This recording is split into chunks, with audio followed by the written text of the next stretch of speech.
Bonjour à tous, de beaux paysages blancs ce matin dans la région, mais prudence sur les routes. D'ailleurs, en raison des conditions météo et du risque élevé de verglas, la préfecture de Côte-d'Or a décidé de suspendre tous les transports scolaires jusqu'à midi. Les conditions de circulation devraient s'améliorer en cours de journée tout de même. Des conditions météo qui ne refroidissent pas les agriculteurs. Les actions continuent, notamment en Côte-d'Or où les syndicats annoncent la poursuite du blocage de l'entrée d'autoroute à Tilchâtel ou encore celui au rond-point Beaune-Sud. Une nouvelle action est également attendu dès le début d'après-midi à l'entrée d'autoroute à Arc-sur-Tille.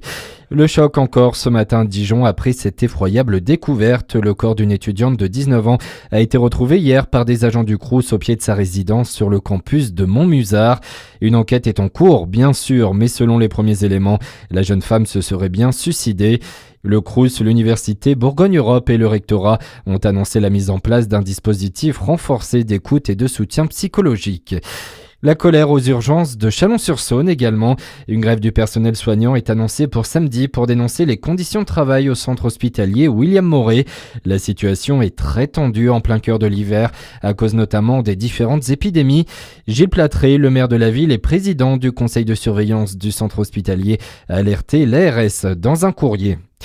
Quelques dizaines de personnes hier soir dans les rues de Dijon. Un rassemblement était organisé sur la place de la Libération pour dénoncer la capture du président vénézuélien Nicolás Maduro par les Américains. L'appel avait été lancé par plusieurs syndicats et partis de gauche. Le collectif exige l'arrêt immédiat de toute opération militaire, la désescalade et le respect de la souveraineté du Venezuela. Le budget de retour après le vote d'une loi spéciale faute d'accord sur le projet de loi de finances. On rouvre l'épineux dossier à partir d'aujourd'hui. Objectif, trouver un compromis et doter enfin la France d'un budget. C'est d'abord en commission des finances que le projet est à nouveau examiné avant de faire son retour à l'Assemblée la semaine prochaine. Il semble en tout cas, Christophe Médouget, qu'on soit encore loin d'une adoption du texte. Oui, les désaccords entre Sénat et Assemblée en fin d'année ont plombé le projet de loi de finances et si le gouvernement, par la voix du ministre de l'économie, estime que nous aurons un budget voté avant la fin du mois, rien n'est encore gagné. Une longue réunion a eu lieu à Bercy mardi soir entre ministres, représentants du PS, de la droite et de la majorité. Une réunion qualifiée de constructive par Roland Lescure, mais sans le RN et LFI pas invités, et sans écologistes et communistes qui ont boycotté, tous déterminés à faire tomber le gouvernement.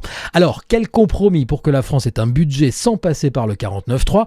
Les discussions s'annoncent une nouvelle fois âpres, le vote du projet de loi de finances hypothétique et l'avenir du gouvernement incertain. Et ce matin, la ministre des Comptes publics, Amélie de Montchalin, n'a pas totalement exclu l'utilisation du 49.3. Et puis en foot, le premier titre de l'année sera décerné ce soir. Le Paris Saint-Germain affronte l'Olympique de Marseille pour le Trophée des Champions. Coup d'envoi à 19h. À suivre votre météo sur Fréquence Plus.